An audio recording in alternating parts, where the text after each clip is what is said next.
we go. Boom. All right. Finally, we got the connection. All right. Here we go. Yeah. Here we go. What's up, chat? Let's see. Let's see if everything's going through. It's going through. The levels are good. Yeah. PC P-Rock Fashion be late as usual. It's part of my MO. You know. You know, if I'm ever on time, I need help. That is code. That is code word for help. Yeah. Oh man, so good. I want to say, hey, so welcome, my friends, my family, my fellow gamers.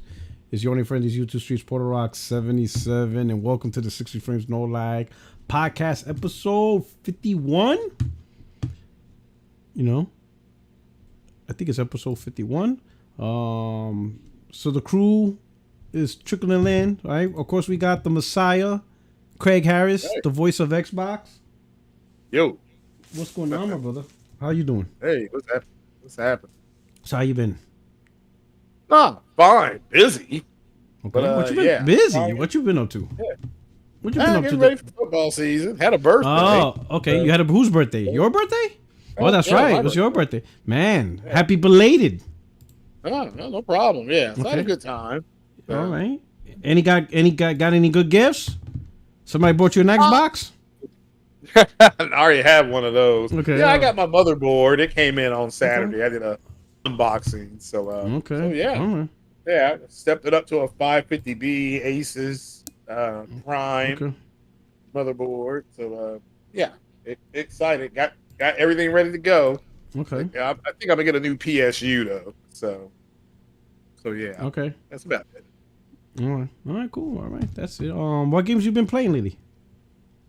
I got that new Madden 24. So I've been playing mostly that. I played a little bit of I jumped back on a Sniper Elite 5. That's having fun with that on PlayStation. So, Okay.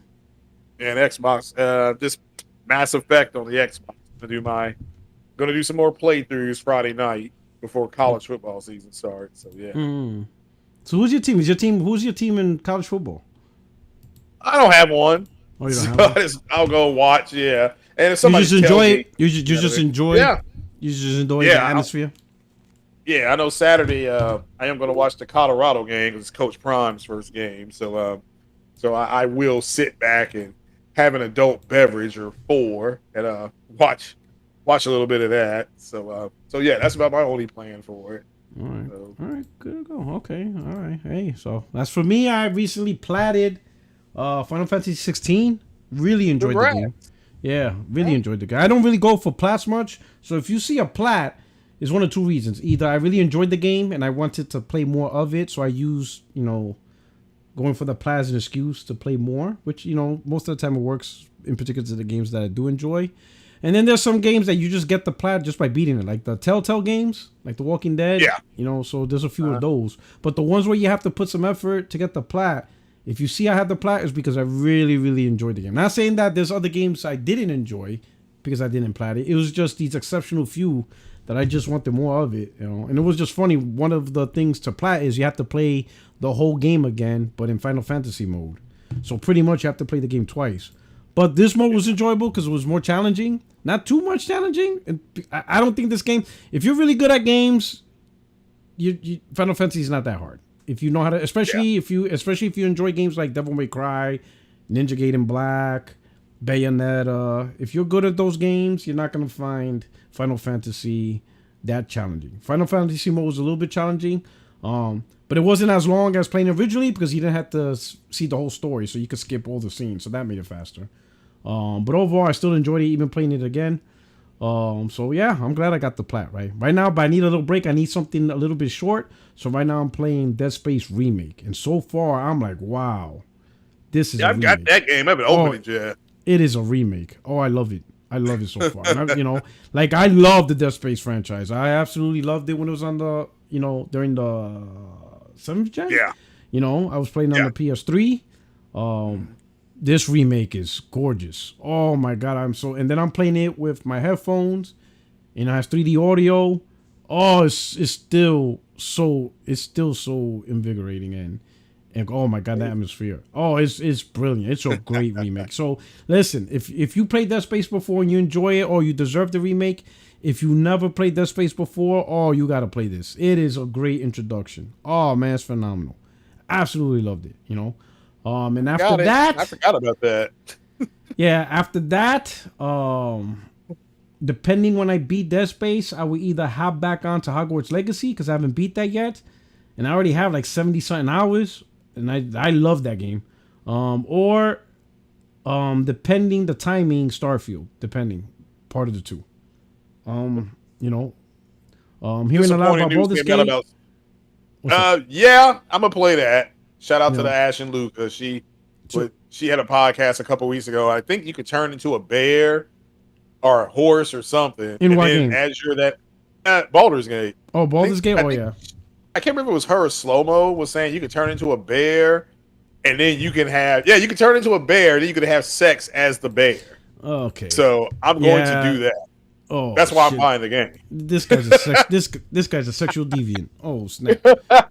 Oh snap! So I'm going to go bareback as the bear. That's the best thing to do.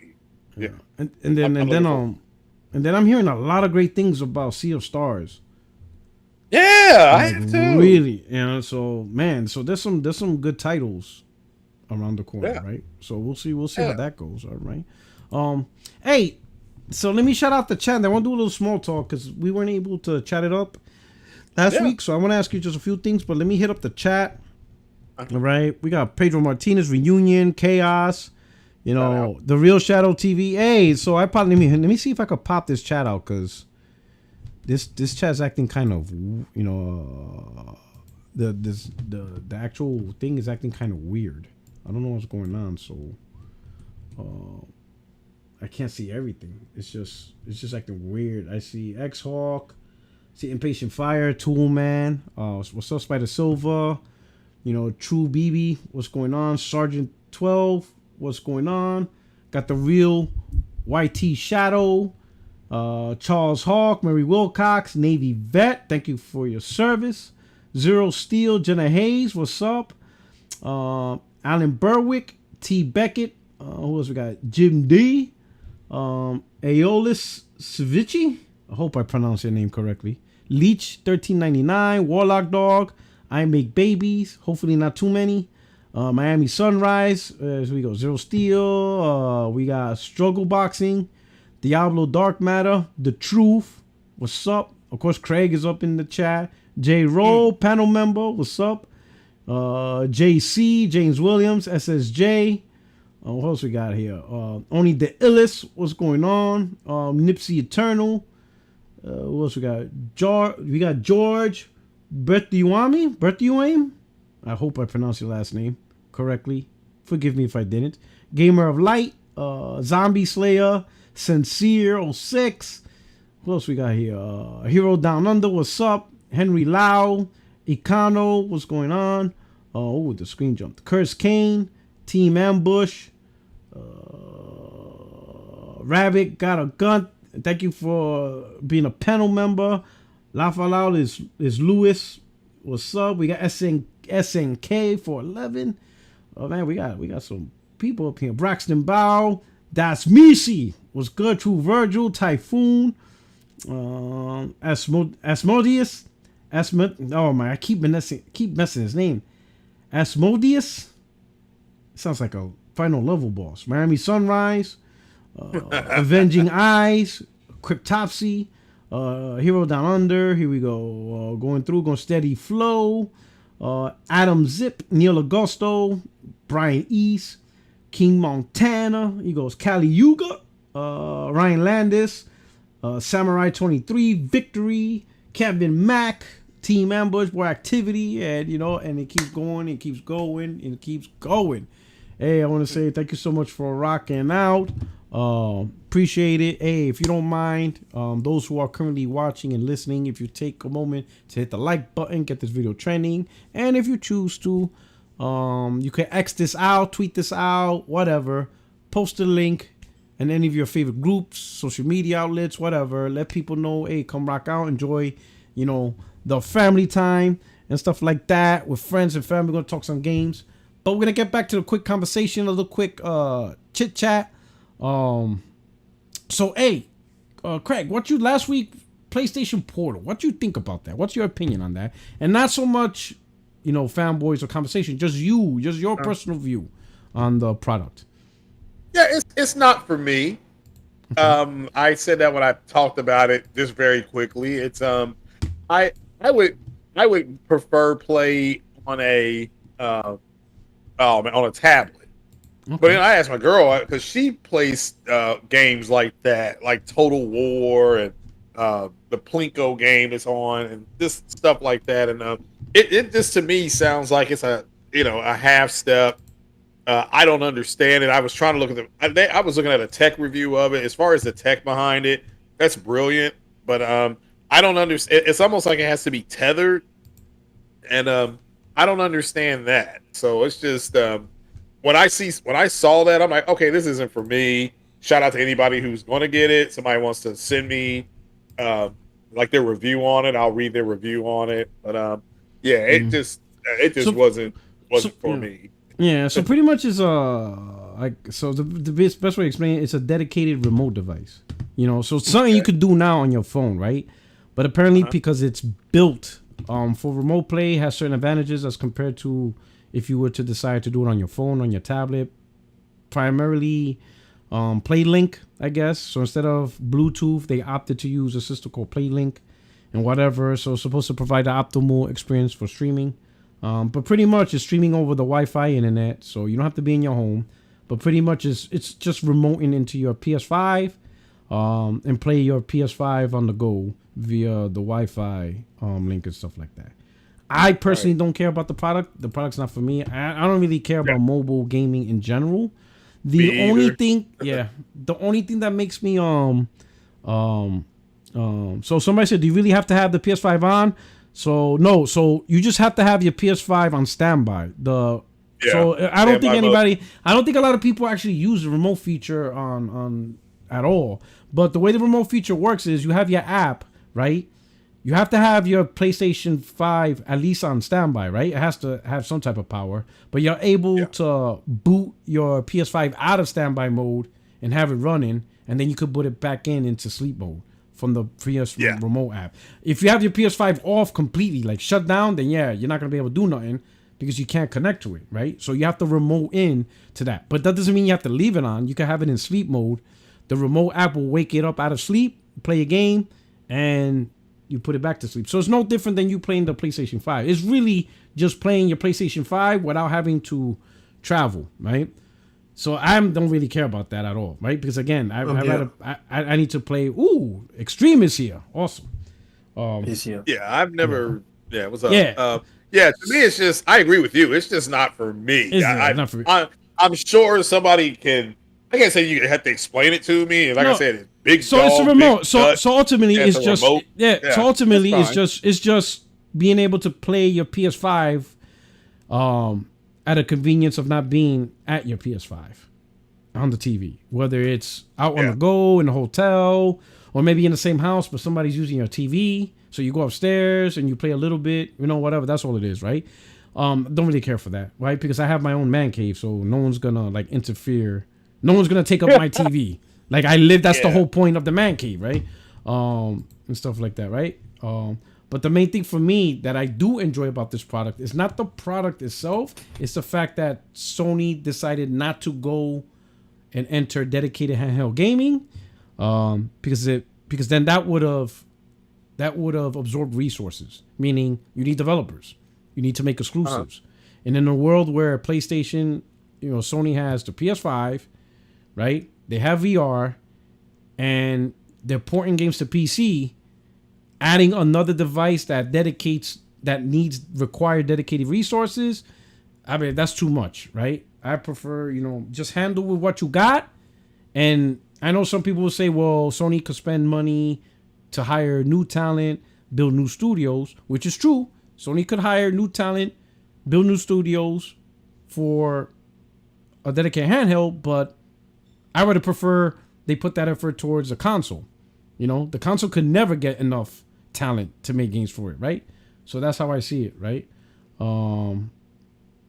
You know, so I'm just pretty happy that Sony decided, and plus the Vita was a failure, right? So Yeah, how much? by So their how? measurement, Yeah, it was. yeah, Yeah, by every measurement, I think it only sold like by their 11 million. measurement, Yeah, so yeah. I think how much resource, quality games, exclusives, and advertisement would you have to invest in a dedicated handheld to really for it to take off and be successful? Yeah, no. Put all that stuff to PS5 and stuff. Shout out to Blue Jay. He said your favorite Latino Xbox gamer tuning in. Bring the fire. He wants the truth. Blue Jay said, I'm tired of these damn Xbox gamers capping. He says, I'm sick of it. And shout out to all the Xbox guys that are following me on Xbox, but my headset does not work. I have no idea how to make it work. It's not plug and play. So I can send messages, but I really, what do you all want to talk about? Like literally, I have a podcast. You all can just come to the podcast and ask me any questions you want. So, shout out to all you guys that are excited for Starfield. I get that question a lot. You still gonna play Starfield? Like, yeah, I'll be streaming it on Twitch. Can't talk to you. But shout out to him. Yeah, Extreme, what's going on, my brother? Hey man, I'm good, thank you. How are you guys? You're chilling, man. What you playing? What you been up to? I've been playing Hogwarts Legacy, but not much actually. I haven't been making a lot of progress in that game. I'm not a Harry Potter fan, so it's just taking me a while to kind of like let it sink in. But I appreciate the art, man. I really do. Those guys really went above and beyond to make that game happen. Yeah. Was that Avalanche? Was that Avalanche Studios? Portkey Games, I think. Okay, cool. Yeah, I heard nothing. I'm in the same boat as you. I'm not a huge Harry Potter fan either, but I heard the same thing. Great attention to detail. Great. The music I heard is really good. Yeah. So, good storytelling. So I definitely have to. Yeah, so I'm not a Harry Potter fan either. It was primarily my daughter watching it, so really watched it through her. But the game is just good. They did a really fantastic job. Like I could imagine people who are Harry Potter fans, this is like their dream come true. Because I'm like, wow. And I'm like, wow, they did a really good job with this game. I'm enjoying it just because it's just good gameplay. I'm like, man, this is really good. I'm going to warn you, Extreme. It just feels like even after 20, 30 hours, it's still going to feel like you're going through the tutorial. And not because like it's slow, like the game picks up and it does great. It's that you're constantly learning a lot of new stuff. It's crazy. It's a bit like how I felt about Horizon Zero Dawn the first time around.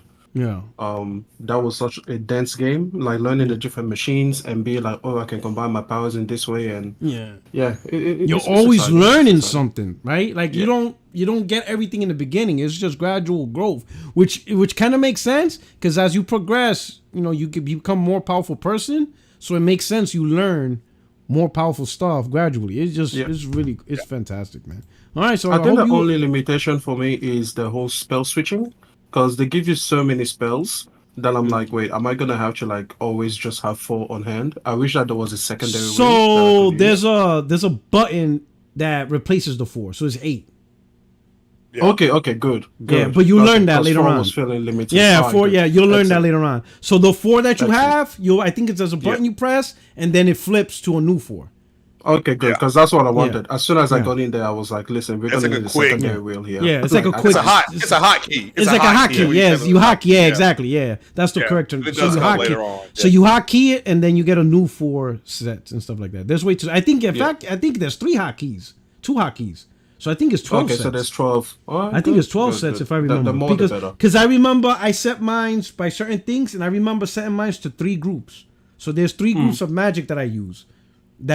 In my mind, I organize it to make sense. Like one is like the attack group, then another one is like the movement group where you start moving things. Like it's just so I think it's 2 hotkeys.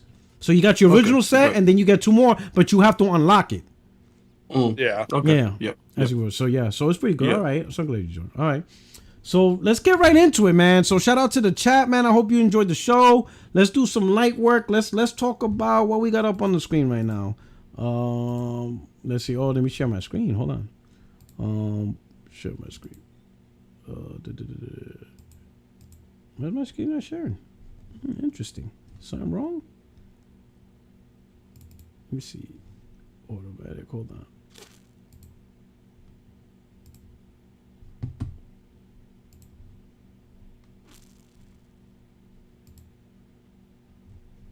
This is weird. That. For whatever reason.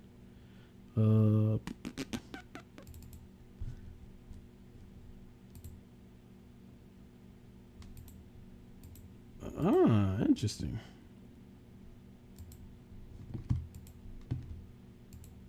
Huh? What's it on the screen? I know, it's just like black. It won't show, like, what is going on here? Why? This is weird. Hold on. Let me see something.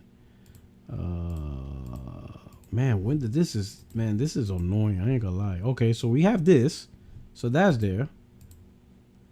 Okay, now we got it. Boom. No. No, sir. That doesn't make sense.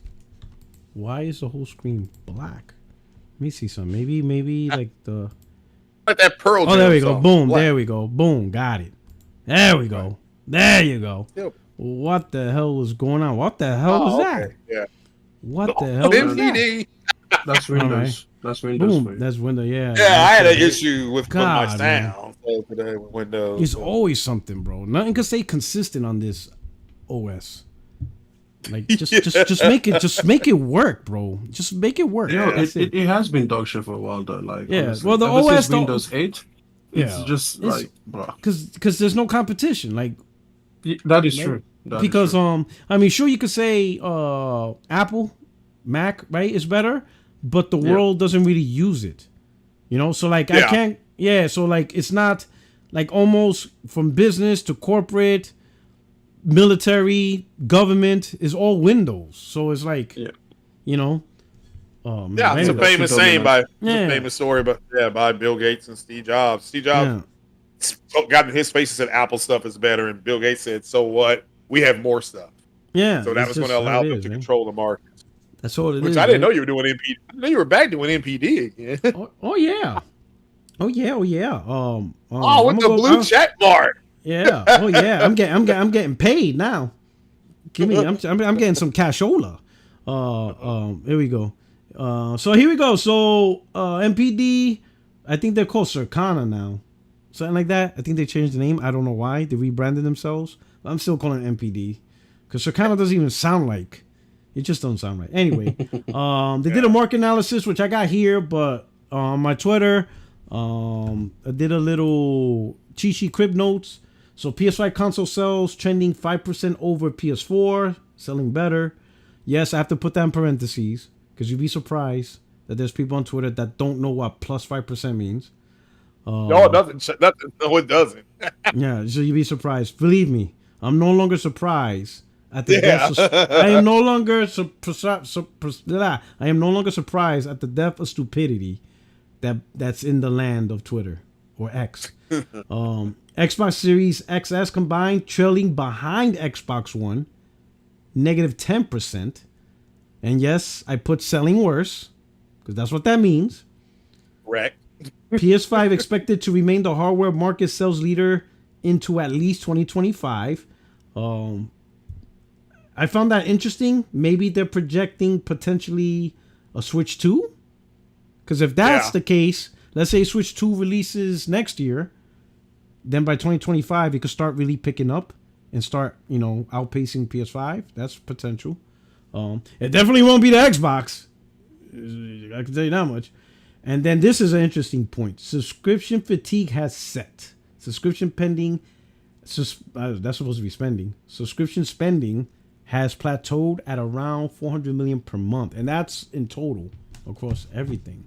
Now, is that consumer wise? The consumers have plateaued for video game. No. So everything. Like if you look at Netflix, if you look at Disney Plus, and you look at the subscription service, at a certain point. Like in the beginning, like you know how when Disney Plus first came out, 10 million within the first 24 hours, 30 million. I was one. I was one of them. Yeah, they just gained these big numbers, right? But then at a certain point, it just hovers, and it just keeps going up and down like Netflix. Netflix now, once they broke 200 million, they've been hovering around that same number. They'll go a little down, a little up, but they can't make that big break going towards the 250. So right now, the claim is that the monthly revenue that subscription makes has been pretty much hovering around the 400 million every 400 month, million. and it hasn't Okay. changed. So that means Okay. everyone's pretty much where they're at, Yeah. and it's not, obviously there'll probably be a little drop off, a little up, but pretty much 400 million is where it's stuck at, which is the plateau, which means no one's really subscribing. Not bad. It's not a massive, but there's no massive boost to subscription services. Yeah, I find it funny because recently Sony now no longer is going to report subscription numbers. Yeah, so it makes sense if you. Well, I don't like that at all. They should report. Well, I'm sure there's ways to get to those numbers, but yeah, those numbers are a little bit harder. saying. Those numbers are a little bit harder to get because the only ones that those are would know, buried in. the only ones that would know, or maybe third party might know, but then they won't leak it. They're not going to leak. Yeah. Well, I mean, I think they'll get a little bit of a shimmy around the holiday, but the thing is, it's not 400 million. It's not bad. No. So it's not a conversation really whether 400 million a month, and this is just the U.S., mind you. Remember, so it's not whether 400 million a month across all game services is good or bad. It's the fact that it stopped growing. That's it. Yeah. At this point in time. Yeah. And the reason why it's staying that way, because you don't get a rush of people subscribing, to include PlayStation, right? Yep. Nintendo. Remember, this is everybody. It's not just, I know the first thing people are going to think of is Xbox and Game Pass, but no, this is everything across the board. This is also PlayStation Plus. This is Nintendo's online network.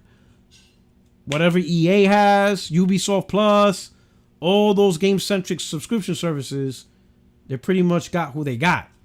So unless somebody creates something new or something big happens in any of the platforms, it's pretty much status quo. Now, what I found interesting is this was supposed to be the future to replace consoles. Yet we already plateaued and if we look at this report, one of the big contributors to the growth this year has been console spending, right? So the 12 months from July 22nd to it's 12 months. It says content has went down year over year by -1%, which is not too bad, but it should be growing. It shouldn't be going down, right? But hardware went up 19%, right? And so by definition, you would have, yeah. And accessories went down by 1%. So the downtrend's not too bad, even though plus is always better. But hardware revenue went up dramatically a lot, 19%, right? Yeah. So that was the big driver, to make sure that the number was respectable compared to over a year ago, right? I think it's below are just some factors influencing the market today and will be worth following closely. Circana, that's the name. Formerly the MPT Group in Erie, expects U.S. video game market to finish 2023 having delivered 3% growth, reaching 58 billion. So they expect the market to grow, but it's primarily backed by hardware, because software and accessories is trending a little bit down. Not too much, but a little bit down. Yeah, and this year the software it's just been kind of hit or miss. So there haven't been too many big hitters across the board. Been a lot of doubles. Yeah. So there haven't been too many big hitters across the board in terms of sales anyway. That will push sales, right? And stuff like that, right? So I get that. I agree. So let me ask you two first. I'll start with Craig because I know you're on a short time. What do you think about PlayStation 5 trending over, and what do you think about Xbox Series X and S trending -10%? And keep in mind, again, this is the U.S. market, so I know Xbox guys that's going to try to damage control this, saying, "Oh, it's not worldwide." I'm gonna be like, think about what you just said. You really gonna rely on the rest of the world for extra sales when the number one region for Xbox is -10? Chances are it's worse. It's worse. The U.S. North America is their biggest market. If it's bad here, it's not better overseas. It's probably even worse. So what do you think about that, Craig? And then Extreme, you'll take over. It's more proof that Sony's going in the right direction. I mean, that's all I can really say. It's I mean, I don't know what their projected number was for the year, but you always want a plus in front of it. Microsoft, again, I had said it years ago, they're getting out of the console market, so they're just, and we know the Series S is their number one selling console, but yeah, this is just it's just more proof. I mean, it's you look at the numbers and you can have your opinions about what Sony's doing. Even the movie Gran Turismo, which I did see over my birthday, that's the number one movie in the world right now. So again, for a week, because you figure that is terrible. Yeah, that's when you know the movie industry is hurting. It's slowing down. But hey, Denzel, he's got the Equalizer 3 coming tomorrow. Tomorrow for me. I'm gonna go see it. But no, it's just more proof that they're going in the right direction. You can't deny these numbers, and it is what it is. So, and the fact that they're allegedly outpacing the PS4, which like 115 million, give or take, 112, something like that total, I believe. So they're fine. They're going in the right direction. These people that lied to you all about they were going in the wrong direction, they're gonna have to spend a night with Chocolate Thunder. Oh, so he's doing double life. Yeah, he don't care because he ain't getting out. So do with that, take that the way you. I think Extreme. Every time you say that, I think Extreme cringes. I literally muted my mic. Well, he's like you Americans have the weirdest infatuation with prison. He's like, I don't understand why. You love your prison system. You absolutely love incarceration. Yes. But just remember, he got double life, and he ain't never getting out. He gonna say the same thing to Trump. But Trump gonna get in there, and he gonna be like, "Man, you a good looking orange man," because he's there. All right, y'all gotta remember. All right. Back to the topic. Go ahead, Extreme. Extreme. What do you think? Oh my God. What were we even talking about? I don't know how I got to Trump. Oh my God. Let's just go. Wheeling right back in. Let's talk about, the whole projections and sort of how Sony's doing. Listen, guys. This is clearly proof of something that I've always said. People like hardware. Okay? People just do. And I think that when we have been talking about the death of the console for at least the last 10 years, but probably before that as well, people have shown over and over again. I mean, the Switch is the biggest proof of this, that people like hardware. So this notion that somehow cloud, streaming, and subscriptions are going to be the way of the future, I don't see it in our lifetime. I really, really don't. And for me, what I always talk about is, if you want to be successful as a gaming company, you have to think about more than just the most technologically advanced countries. You have to think about places, continents like in Africa, continents like in China, continents in, South America, and just other places around the world where those technologies will be at a massive disadvantage. And so you have to think about it from, okay, I need to deliver some kind of hardware there that is going to entice people. And that's clearly what has happened with the PlayStation 5. In terms of its success, I would like the PlayStation 5 to dethrone the PlayStation 2. The Switch might get there before that. I think so. But the PlayStation 5 could be the one to also kind of get over that 152 million console sold line, because it is a really, really great console. And I think we have to... Okay, after this next hardware, if the PlayStation Portable, the new one, the PlayStation Portal, is anything near successful, then everybody has to stop doubting Jim Ryan, because people doubted him with the PlayStation 5 design. They were like, no, it's ugly, which I always thought it was the most attractive console ever released. But, clearly, no one is letting those looks get in the way of the gaming. So no matter how they feel about it. People doubted him with the PlayStation DualSense Edge. Oh my God, how can it be this much? It only has 2 paddles at the back. Most best-selling console accessory, this year. Yeah. People like, doubted it's like the results don't match Yeah, it's a bit like that kid, like he's nerdy, he's wimpy, he looks very skeletal. Then he kind of gets on the running track, and then he leaves everybody in the dust. It's like the movie. It's like the movie White Man Can't Jump. You got this white dude doing. You never seen it? It's pretty good. It's like a white dude. You gotta see. Well, they have the new one and then the old one. I haven't seen the new one. Because they got a recopy. But the old one's with Wesley Snipes and Woody Harrelson. It was good. He's like it was the man, good. like Woody Harrelson's like doing yoga, stretching in the court, and everybody's looking at him like, what the fuck? Like, it's just hilarious. Yeah, this is good, And then all of a sudden, he's balling his ass out. Remember the DualSense and the conversation around the DualSense when it was yeah. just on paper and people were like, biggest gimmick, it's going to be the touchpad all over again and everything. Yeah. Which, by the way, I have a gripe with Sony with that. Like, listen, the touchpad is actually really, really good when it is used. Ghost of Tsushima uses really well. I have a favorite feature of the touchpad, which is swipe up. Okay, and this should be mandatory for every single game. Okay, and what I use that for is in Horizon Zero Dawn. If you make everything HUDless, if you swipe up, it will temporarily bring back all of the HUD elements that you choose. So that if you're in the middle of a fight, you can actually just bring back your HUD so that you have you can see the information about the game. And then when you are done with your fight and you just want to explore, you just swipe up again and then the HUD disappears. This needs to be mandatory. In every single game, I'm playing Harry Potter now and I hate the HUD of it because so many elements takes up too much skin. Exactly, it just takes up so much. And the game is, games are becoming more visual and more cinematic.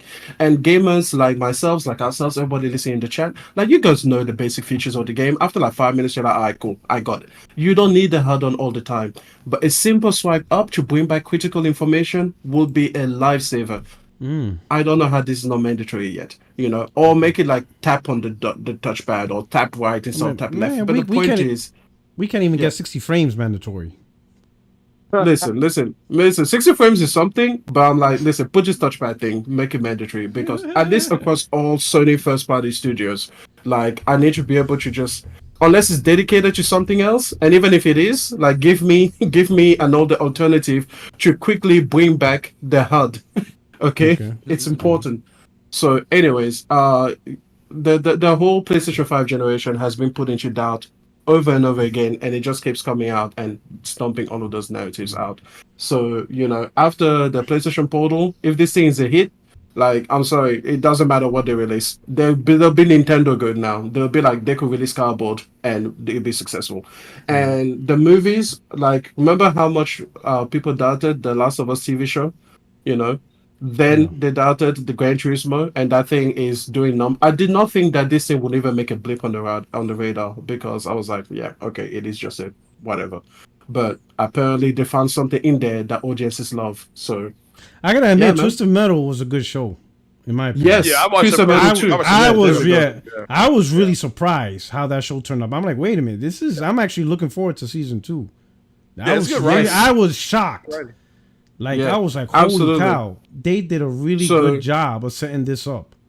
Like, as far as I'm concerned, Jim Ryan hasn't really missed yet. Like, I'm like, what is it that he's put out there that has just completely flopped? I think the biggest, or the closest to that was the Uncharted movie, which wasn't critically good, but it performed in theaters anyway. So it was like, he doesn't care, like, what it is, their goal is to make more money, and it definitely made more money. He's making money. Yeah, he is doing that. Let me read this. He hasn't failed. Yeah. So let me read this, and then I'll give a quick thought or perspective. Hardware supply flowing after a period of post-launch constraints that both limited sales potential while also causing planners across the industry to pull out significant amounts of hair. Supply of new hardware has become more readily available. PlayStation 5 has been particularly strong over the past year, with its supply noticeably improving beginning of July 2022. So really, it wasn't until last year that the supply started regulating itself for PlayStation. We expect the PlayStation 5 to remain the hardware market sales leader into at least 2025. Despite the supply constraints early in the generation, each console is comparing well to prior hardware releases.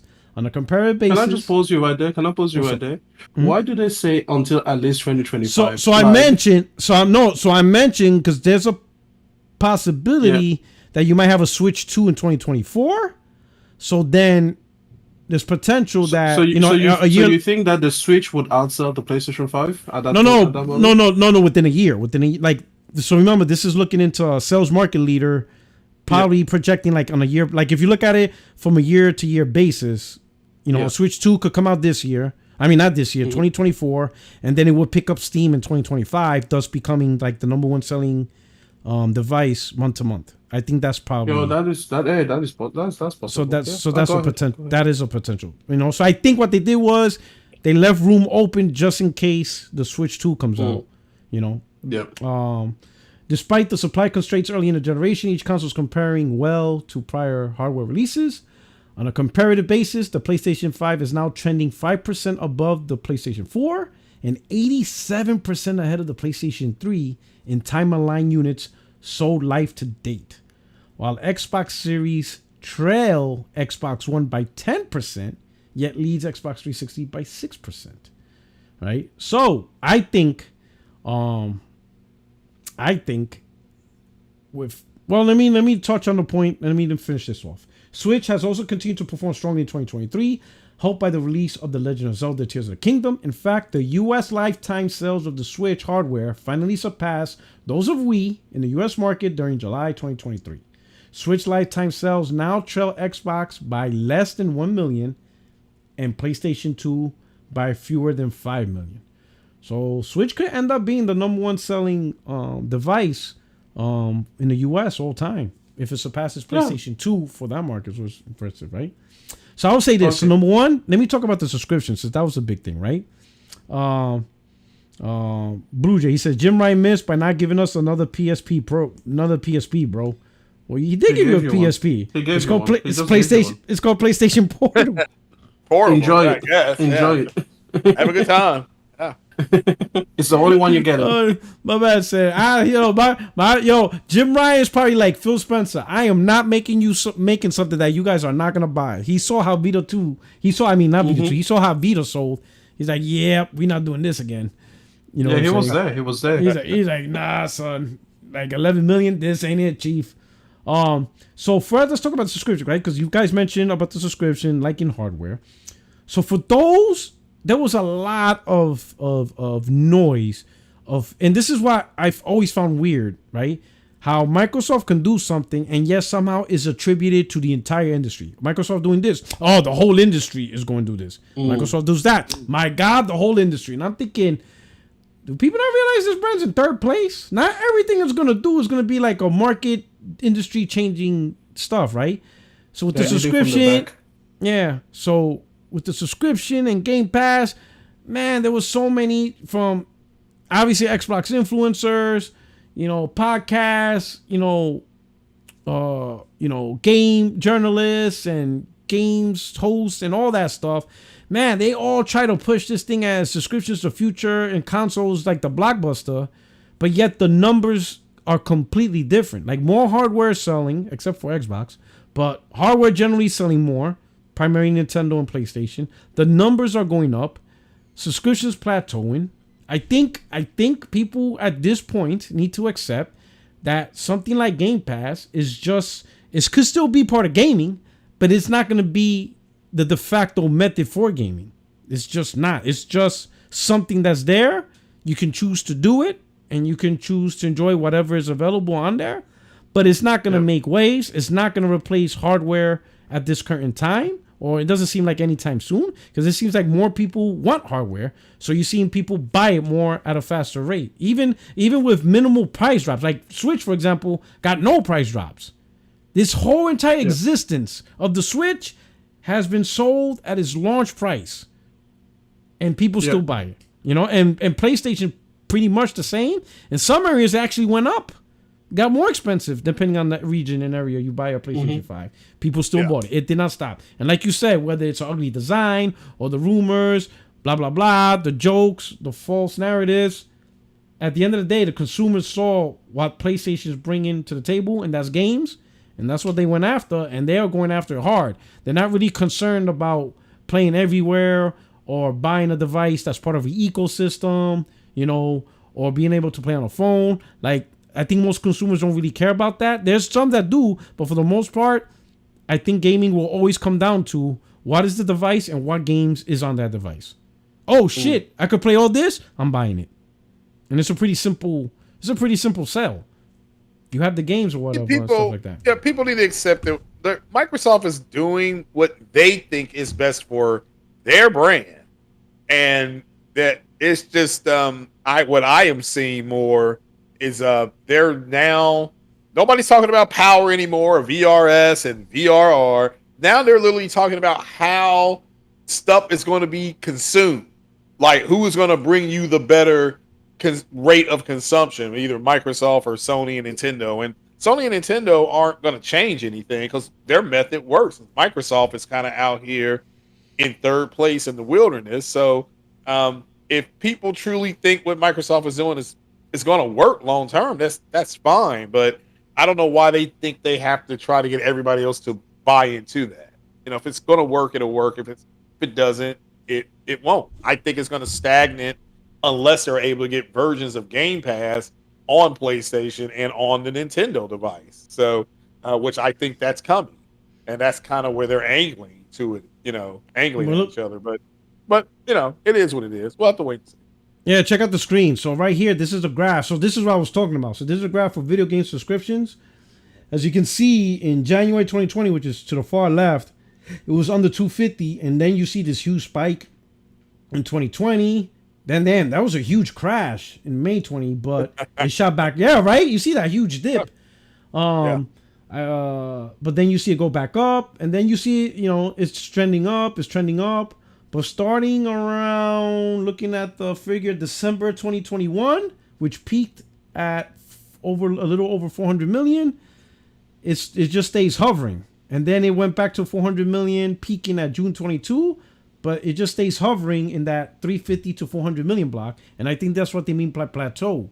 So at this point, it's staying within that group of 350 to 400 million, and it just keeps going up and down, up and down, up and down, but it's not breaking the 400 million consistently and growing, trending towards 450 million. In fact, it is trending down because people are going to go back to their habits from before. Like people, there's inertia in human behavior. Like people would be slow to adopt something, then once they adopt it, they'll be slow to release it.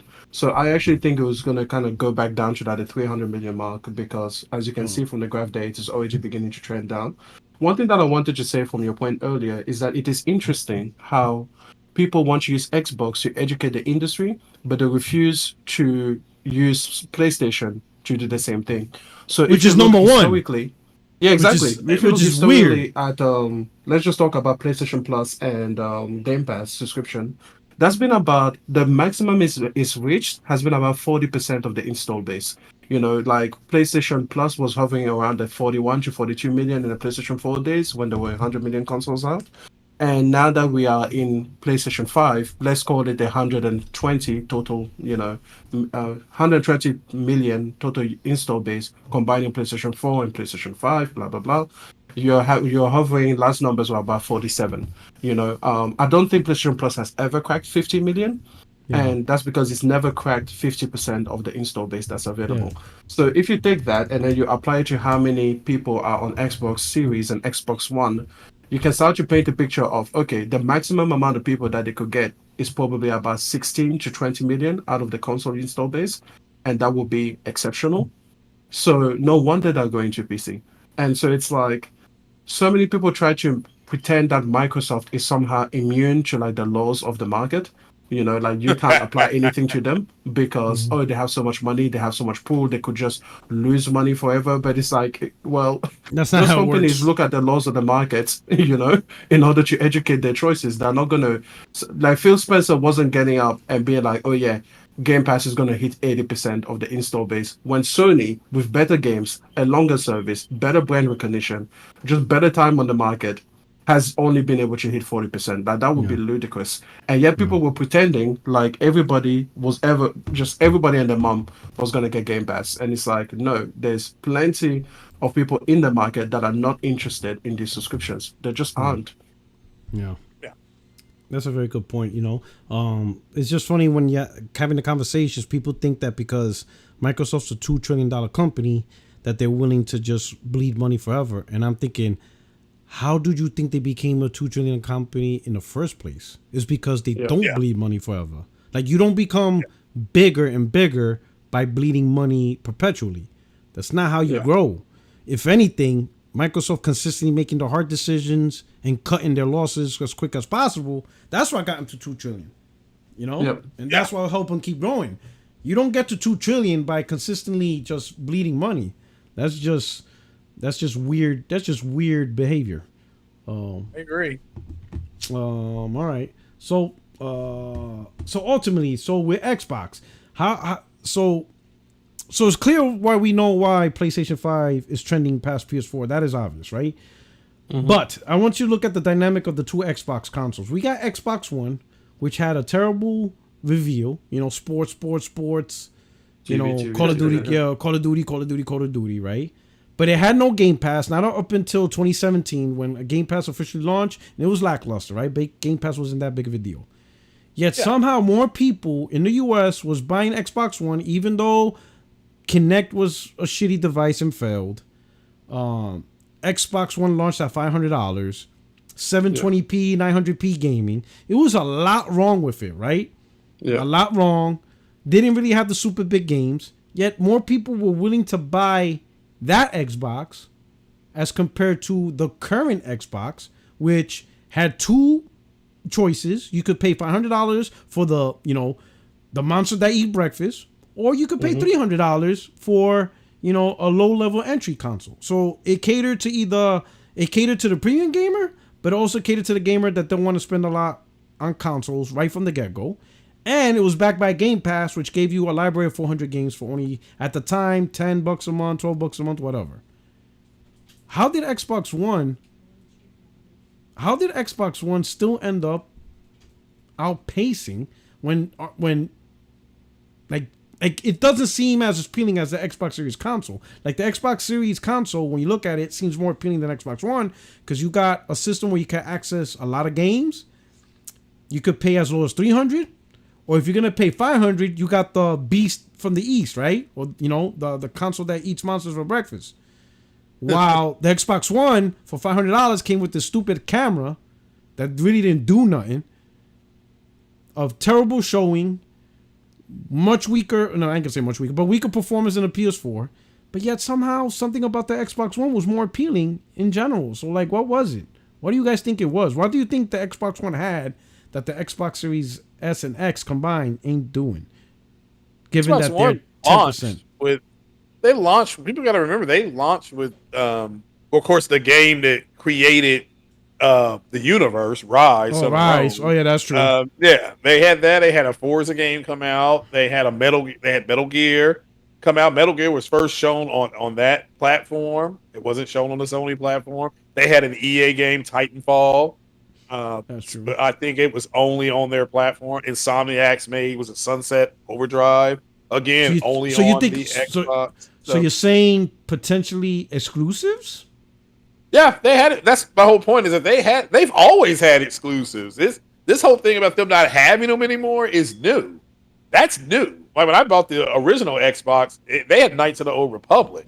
If you wanted to play Knights of the Old Republic, you needed to have an Xbox. And they had Splinter Cell. And it was fantastic.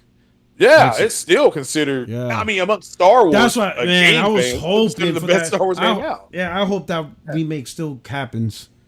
Yeah, that was through BioWare. I think made that game, but I just think they actually launched Jade Empire. Yeah, Jade Empire. Again, that was an exclusive, I believe, to the Xbox 360. Morrowind, yeah. When Mass Effect came out, Mass Effect was published by Microsoft Studios.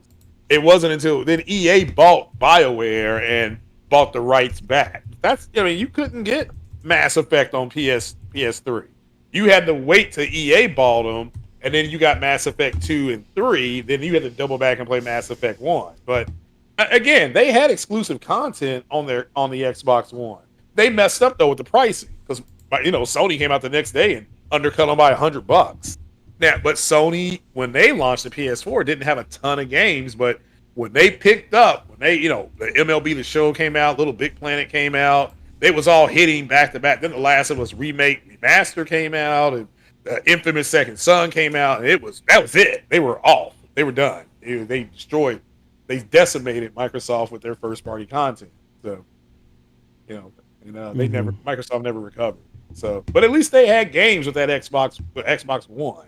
Because I remember that showcase. I'm like, this is actually a good showcase. Remember they had the car show up on the stage. They unveiled the The only cover thing they showed art. was TV. That's the only Well, thing that's anyone remembers. no, that's well, yeah, no. That's I true. remember That that. did happen, and they did catch hell for that. People like, well, where are the games? And they had a game conference. Like I said, they had games. There was just a lot of funny conference. shit, yeah. But it's just that's why I'm just it's surprised. I'm weird. like, because I felt Xbox One was a pretty bad gen overall. It was like it was just so bad, much yeah. bad. It was bad, yeah. This is just bad, worse. man. I'm like, Yeah, this the is One like, S. but it doesn't Xbox S. I know Xbox Series X has its issues, but it just felt like it just doesn't feel as bad as Xbox One. I was like, what the hell It was bad. I remember they went out there and you can go back and watch it and watch when they tell you how much it costs. It's just dead silent.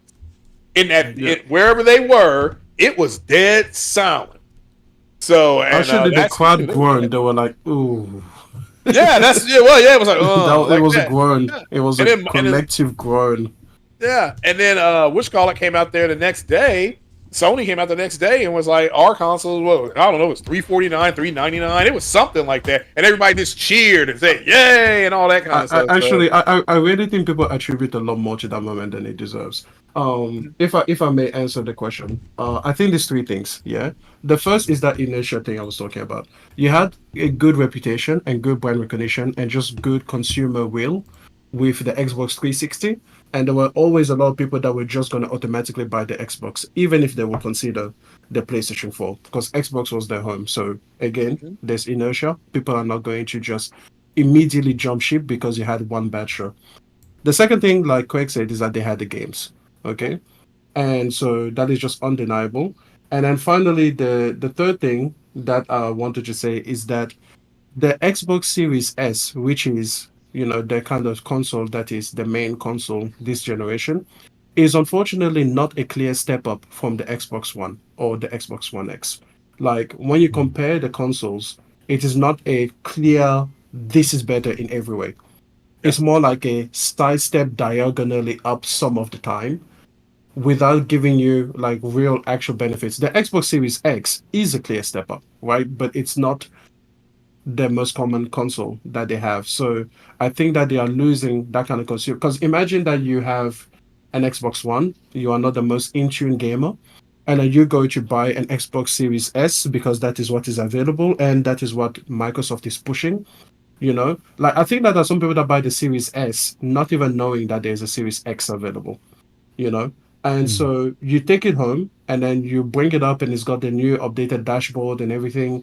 And then after a while, you're like, oh, why are my games just consistently looking either just as bad or even worse than my Xbox One X? Like, why am I not seeing the benefits of going to this brand new console? And so I think that's it. You have this kind of like sidestep when you look at the PlayStation 5 to the PlayStation 4, aside from some UI elements, the PlayStation 5 is better in pretty much every single way than the 4. Yes, absolutely in every imaginable way. I mean, you can make the Exactly. case for the UI because you still don't got dynamic backgrounds.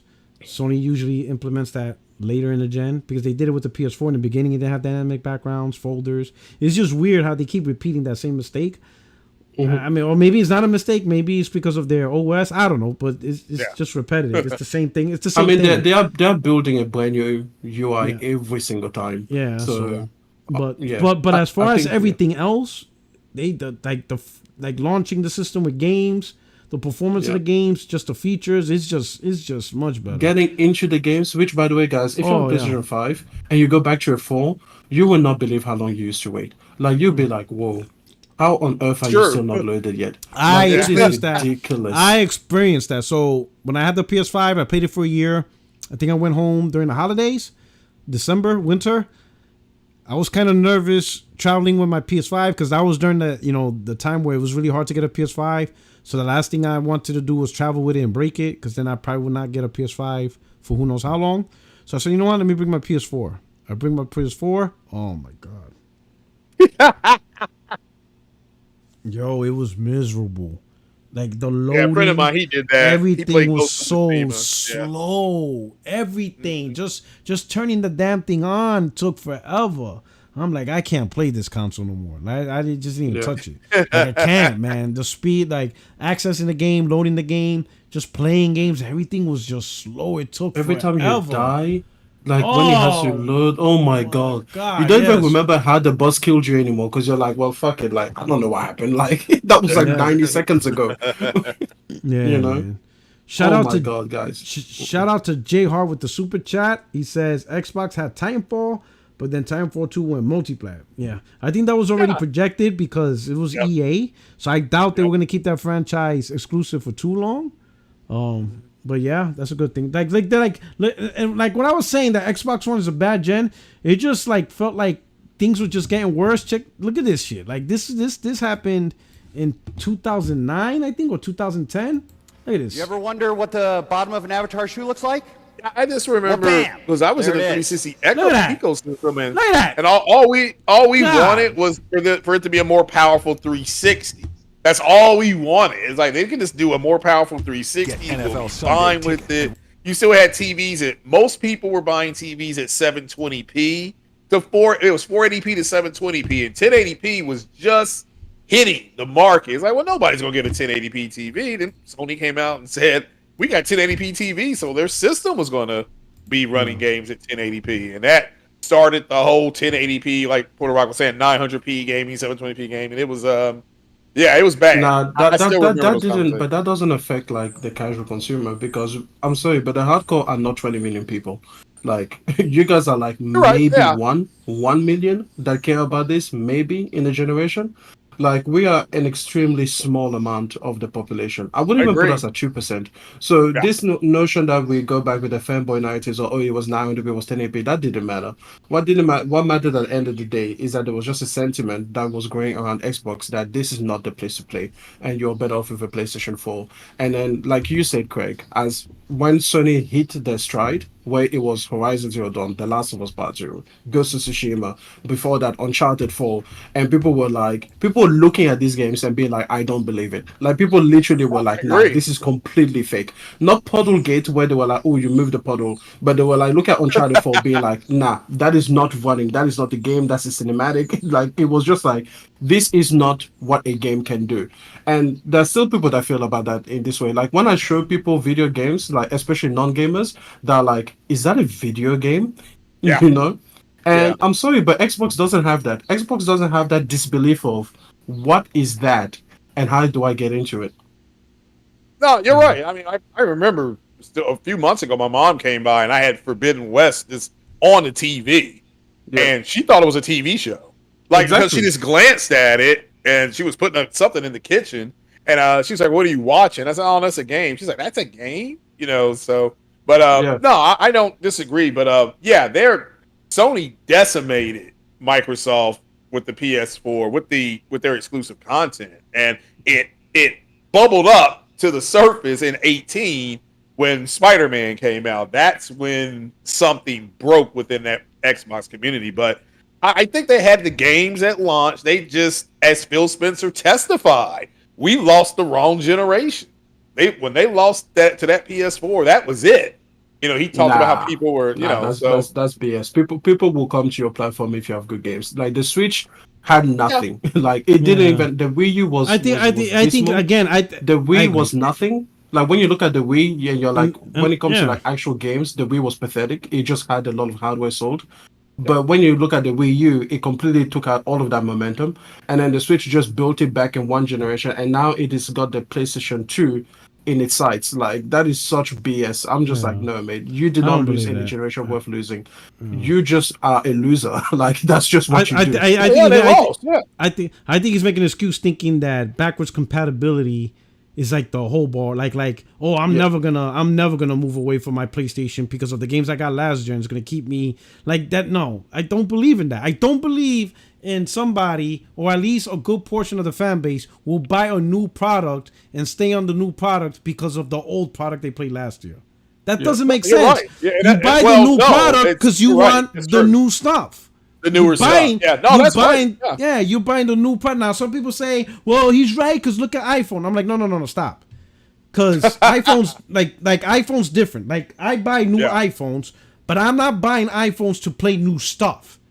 Yeah. I buy iPhones because every couple of years it becomes trash, it becomes slow, so I'm buying it because I want the speed and performance again. But think about it. I'm doing the same thing I did on the last phone, which is Twitter, Instagram, Facebook. It's not like every generation iPhone is a new app that I can only play on that iPhone. Like, no. People buy new iPhones primarily, mostly for the camera, for the speed, and because they have to replace their older phone. Now, of course, it's also style, just to say you got the latest iPhone. Some people just buy it just to say they got it. They do nothing. They do nothing other than Instagram. That's it, and TikTok. But they're gonna buy it just to say they got it, right? So it's not the same. Gaming is more deliberate. You're buying a gaming console because you want that new stuff, and if a new console comes out and it doesn't have any good new stuff, people are not just gonna simply buy it and they'll be like, well, yeah, I paid $500 for a new console so I could play last gen games. Like, no one gives a damn about that. I can't say I've argued with people, but I said I don't understand. I didn't buy a Blu-ray player to keep watching VHS movies. So but the thing I think Microsoft got right with that is nostalgia, and because when I play games on the old games, like you were just talking about on these Xbox X, I get a sense of nostalgia. It's like, okay, they got this right.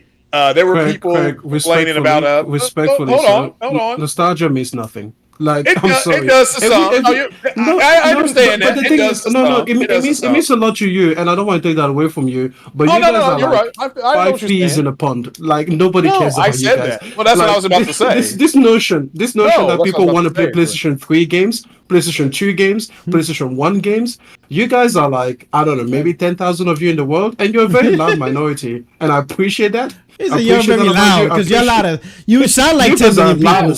You sound like 10 million people.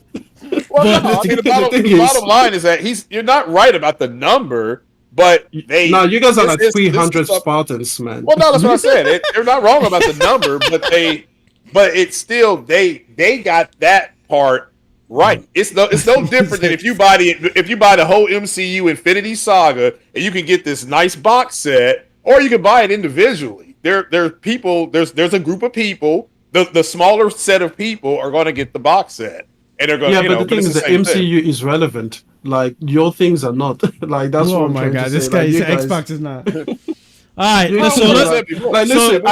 I hate nostalgia gamers because I'm like, you guys are not important. You guys just need to know your place. Like, nobody gives a shit about wanting to play. Like, I love Jack and Daxter. I would love a brand new Jack and Daxter. But if you're telling me, Emmanuel, you can play the old one? Fuck out of here. For what? Like, I played it. It's done. No, I'm sorry. You guys are right next to the game preservation people. Like, you guys make like a little cute group sometimes. You're like, oh my god, this game seems to be preserved. It's like, out of here. Give the console if you want. I don't give a shit. Like, are you kidding? I told you I want a new PlayStation 5 God of War on PlayStation 5. If you told me that the old PlayStation 5 God of War on PlayStation 5 wasn't possible anymore, I'd be like, good. Fuck it. I don't care. You guys take your little game discs, put them in your little bookshelf corner, enjoy that. But if you think that somehow my PlayStation 6 should be beholden to the PlayStation 4 library, get the fuck out of here. This guy's crazy. All right, let's move on to the next topic. This was an interesting one. Starfield not meeting expectations. So caveat, let's not do no spoilers. Chat, please don't spoil. Don't put links to spoilers. I don't agree with that. Yes, I know when it comes to spoilers on the PlayStation side, that's a normal Tuesday for us. I get it. But I just don't want to be associated. I don't want to be associated to that culture. You know what I'm saying? I don't want to be associated to that culture by showing links and spoiling games for us, but I don't really care much about secret stories of Bethesda. So I've been looking at a lot of the videos. People have been sending me stuff in the DMs. Oh my god, the stuff they've been sending. Yeah, I know. DMs. Like, crazy. Jesus, like, yo, I was like, oh my god, right? But here's the thing. So let's start this. Let's zone in on the conversation. So it's about the hype or the overhype of Starfield. That's what's being attacked, right? What's being attacked is all these promises of what people thought Starfield was going to do and what it's actually doing, right? Now, I did not believe on the hype at all on this whole biggest scale ever, doing things no other game's done, because number one, I played a shit ton of Bethesda games, And I don't know who told you those developers are those type of developers, but they're not. So I knew they're not going to do any of the stuff these people overhype. That's number one. Just by me knowing, right? I know what I'm getting with Bethesda. I know what they're capable of.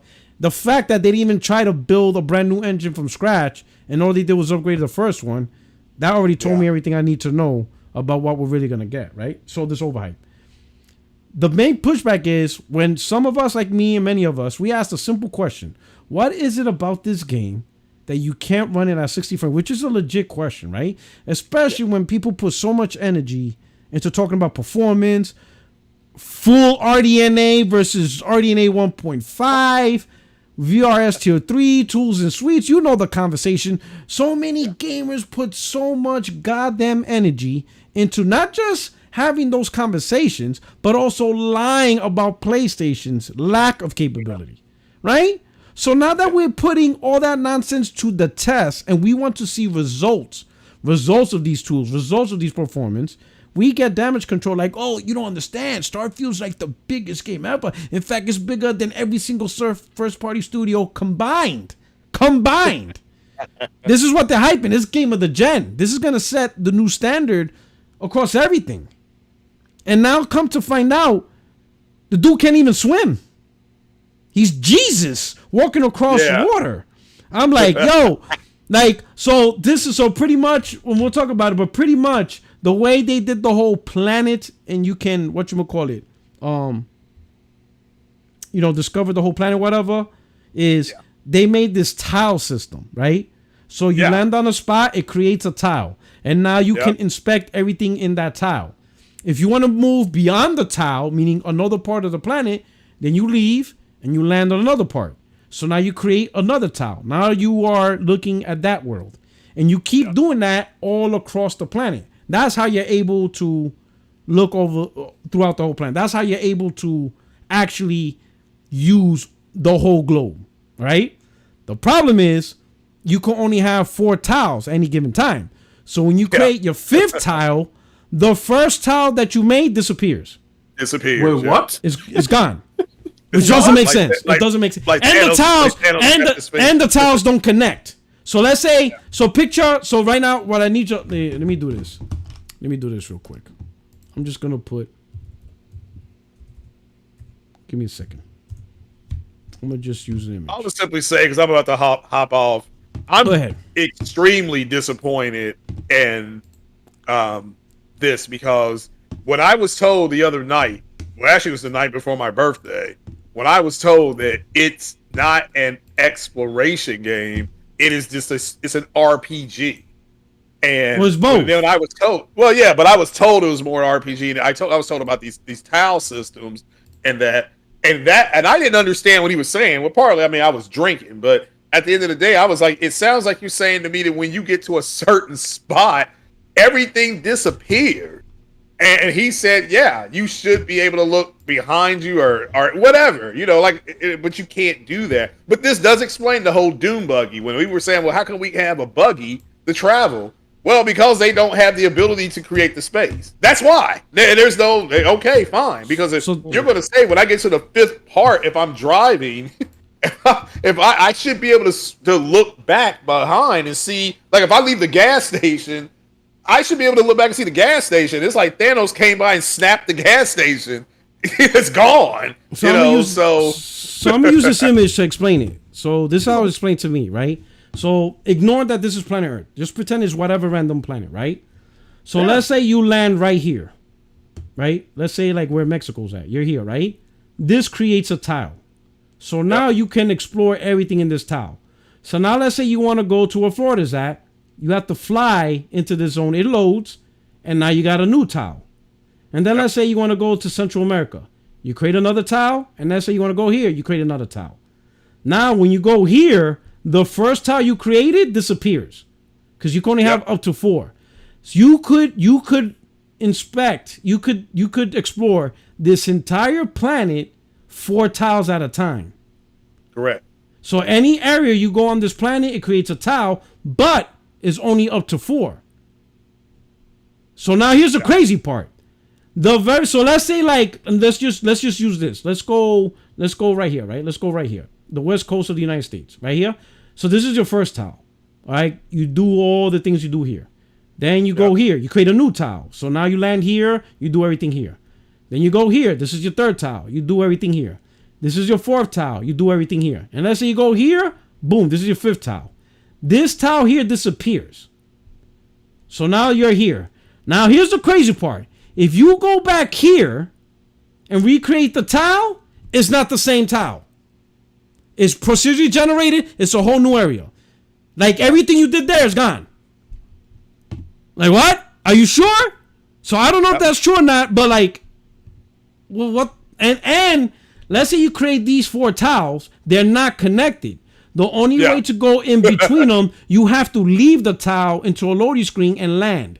You cannot. So let's say if you create these 4 tiles, you cannot walk across all 4. That's where the wall thing comes. Which so may not affect people, but this is this is no. So now here's the thing. So you're right. So here's the thing. Is it a big deal in the sense of gameplay? No. It could still be fun. Correct. You could still have all this stuff, whatever. But my problem is, I always said that the scale of this game is not going to be that huge. What they're going to do is all that 1,000 planets, all that shit that they've been bragging about, it's going to be loaded.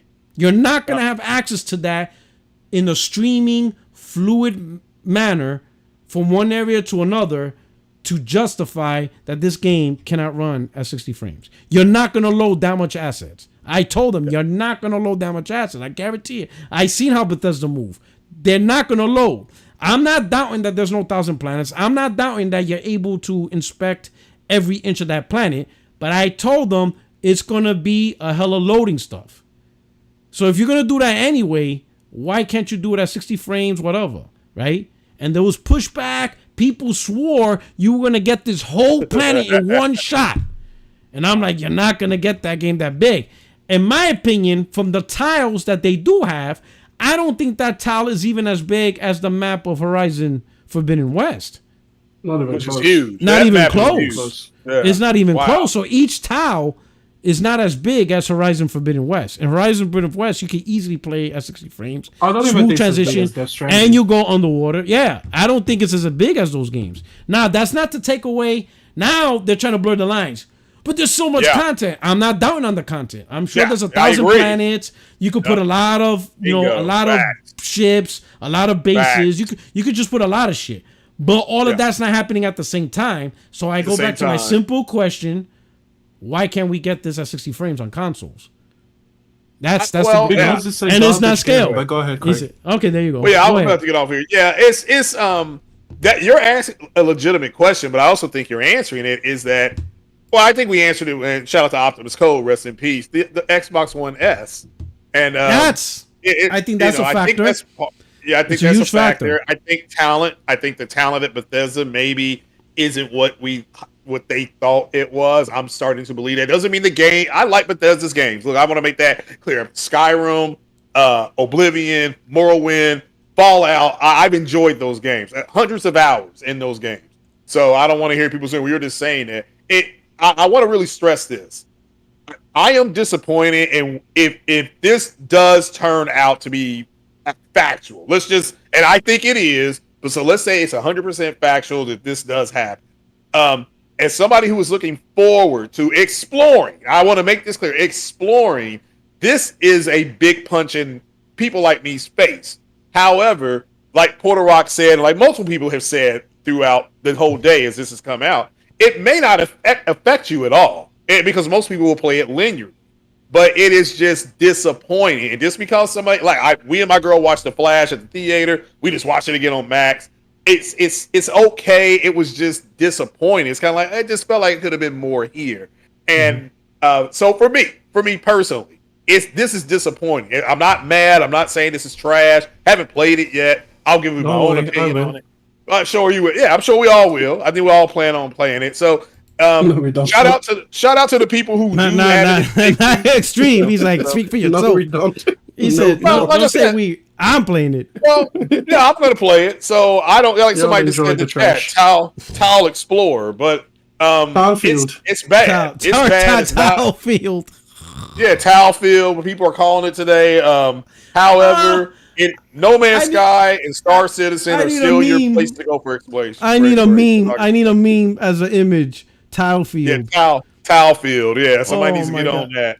Oh man. Y'all are welcome. Y'all are welcome for that. Oh, so I need Tilefield. I need a meme. I need an image meme for that. So hook me up. Hit it up in the DMs. So Stella, she's a host producer. She's an esports host analyst. IGN, yeah. So she's Stella Chung, host, writer, producer, experienced in the field of live hosting, reporting. I'm also esports host and color shoutcaster for Apex Legends, right? So she sent this. Now I have yet to see the comments, so we're gonna have a live reaction of the comment section. I have not looked at the comment section at all, but this is what she said on her Twitter. Let me just check to see if you guys. Yeah, let me raise the screen. Let me increase the viewing angle. I think. All right, is that better for everybody? Okay, that should be everybody. Oh no, go back. Yeah. J-Dub, man, what you doing here? Man, get your ass back out here. God damn it, where's she at? Oh my God, Stella! Hold on, I gotta get Stella back. Stella, where are you? Oh damn! Listen, go back to Stella. Hold up. Stella! Hey, while you do that, while you get yourself set up, let me talk to Truck in the chat. Truck, listen, you want to go to this thing about how like back compat is enough. Listen, mate, let me just tell you personally. Oh, hell no. I don't care if the remaster is worse, if the remake is whatever opinion you have on it. I would take a remake, a reboot, or a remaster every single time. Back compat is not enough. Listen, I told you guys before, The Godfather, there's a 4K Blu-ray version of it. They could have said, hey, listen, just use the DVD version, because that's technically a CD. It would technically work. But you know what they gave you? They gave you a Blu-ray version. Then they gave you a 4K Blu-ray version. When 8K TVs are out here, they're going to give you an 8K version. When 16K is out, they'll give you a 16K version. Why? Because it's art. And art that is based on technology deserves to be kept up with the times. Okay, so you can say, yeah, back compat will be amazing for you. That's great, but for me, I told you, I'm not joking. I would take a God of War remaster on the PS5, built from the ground up. I'll do it. I'll buy it day one. I don't care. Like, give me remasters, give me remakes. You literally are selecting the very best of that game it had to offer in the catalog, and then you're bringing it for modern audiences. How on earth are you guys against that? I don't get it. All right.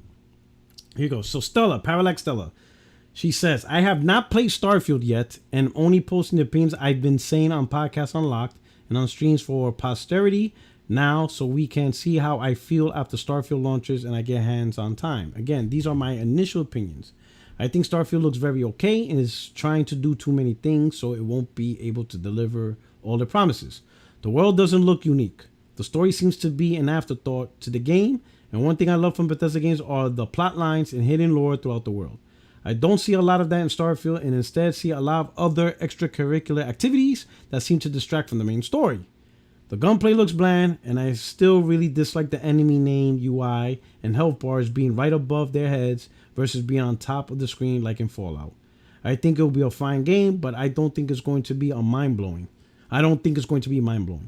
And the players saying, oh, but modders will save it, make me a bit annoyed. A game should be really solid on its own without the help of modding. Modding is a really fun addition that should elevate the content of a game rather than fix or bring it up to player expectations. All right, so that's strong. Very strong. So y'all ready? Damn, she disappeared. Y'all ready to see these comments? Why would she do that to herself, by the way? Why would you do that to yourself? So you know something's gonna happen, right? You ready to read these comments? Oh my God. Hey chat, let's see. True Virgil, Chocolate Thunder can give you remakes in his cell. Oh damn. God. Oh God, these guys are so disrespectful. Don't get Craig started. Say a word. I got to bounce here in a minute after some of these comments. All right, so y'all ready for these comments, chat? All right, hit the like button. Hit the like button. Hit the like button. Hit the like button if you really want to enjoy these comments, because I think we're gonna see some salt. We're gonna see some salt right now. All right, here we go. Let's see what happens. All right. First comment.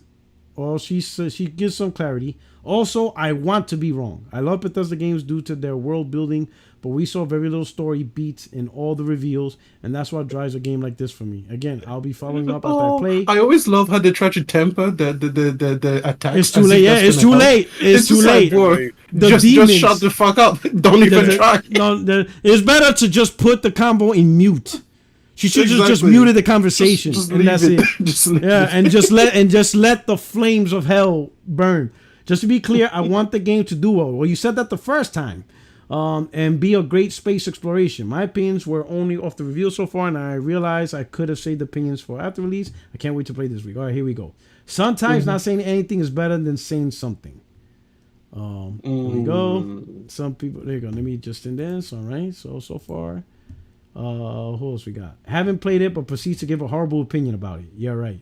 How's it horrible? Have you played and know if it's better than how I feel? Looked? Let me know. Ooh, she clapping back. Oh, right? Not going down. She's clapping back. She ain't going down. She's like, screw it. Okay, well-established criticism formatted in a way that tells the reader exactly how you feel and why. While I don't agree with it, it's nice to see something I disagree with, not formatted in a way meant to trigger as much as possible. Thank you. Of course, I legit want to be wrong. I love space and Bethesda games.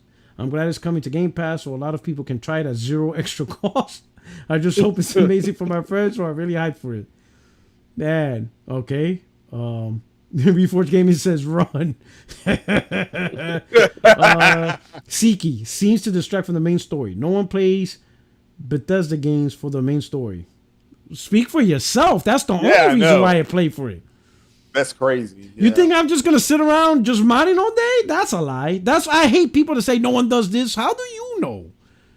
Yeah. Shooting seems pretty good. The game looks like Mass Effect. The game to me looks like Mass Effect Andromeda with the shooting and the hopping and you're throwing grenades. It looks like Mass Effect Andromeda. It really doesn't. But go ahead. There you go. Shooting seems pretty good for an RPG. I seen better. But then again, really modding keeps their games alive for a decade. Not for me, because those games are one and done for me. Because again, I play the main story, the good side quests, and once I beat it, I'm done. I don't stay modding because modding is just building shit and doing weird shit. Nothing more to talk about. Mods. Days Gone mod on PC is good. So what does it do? The mods? Yeah. Well, I mean, just when you see it, I mean, I don't know if you play. Like, give me an example. Like what mod? No. What mod does it do? No. Okay. For Days Gone, they've got more. They got bigger hordes. They've got the weather is a little more lifelike. But again, that's fantastic. What she said. So that's fantastic. But I'm not replaying for bigger weather. Oh no, you're right. That's why I don't. Yeah, that's why the mod thing doesn't matter because most of the time the mod, sure, they improve the game.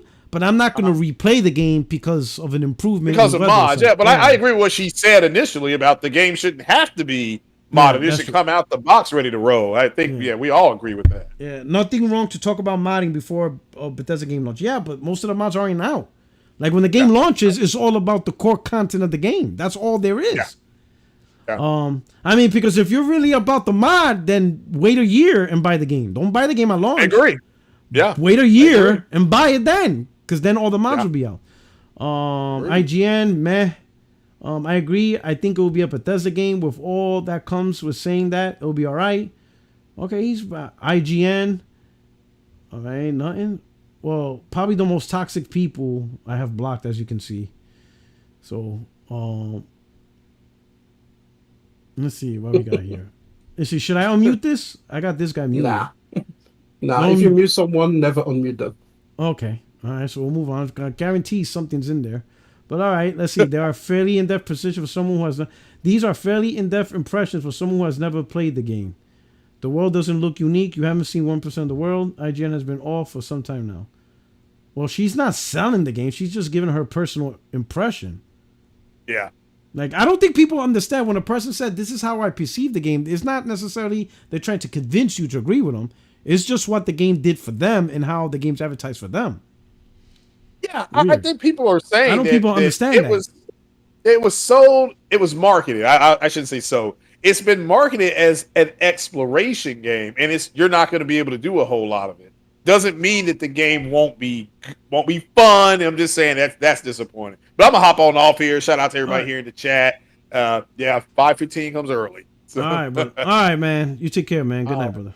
All right, Backbone. It's kind of silly to form an opinion on something you haven't played, though, especially one this detailed. It makes you look like you want it to fail, no matter how good or bad it is. Wrong, because like if you want to buy something or not buy something, don't you have to form an opinion, which will help you guide you if you want to buy or not buy something? Am I wrong, Extreme? Or Yo, listen, man. You know how much I have. like if you want to watch a movie, right? And you be Right. like, and you go to the theater. Oh, now, like you see a trailer and you say to yourself, man, that doesn't look good. I'm not going to go to the theater to watch it. Did you not just form an opinion You on the movie? forget it. Just like an opinion on someone. You see a guy walking by, you're like, nah. Or you see a girl, you're like, mm-mm. You know, like, guys. Or you see a book and you judge it by its cover. Like, there's a saying, don't judge a book by its cover, because all these booksellers are trying to sell you the goddamn book. And then you're going to judge it by the cover. Yeah. You know? So I'm just like literally. Now, don't form an opinion and convince a person or argue a person over the content. That I agree.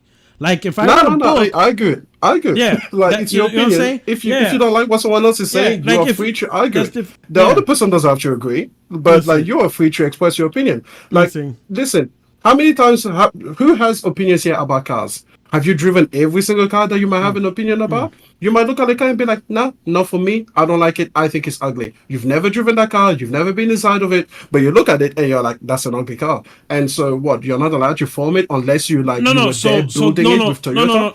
No. So I agree in terms of personal like. So I'll use a book because you read a lot of books, right? Yeah. So let's say you read a book and I never read it, but I want to argue the merit of the book. You're gonna look like me, like I'm an idiot.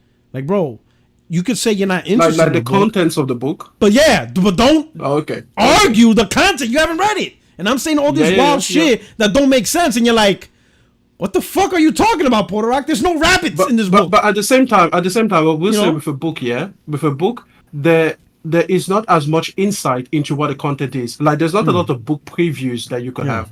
So, for example, let's say the equivalent of a book would be like if you read the first chapter because it was available to download.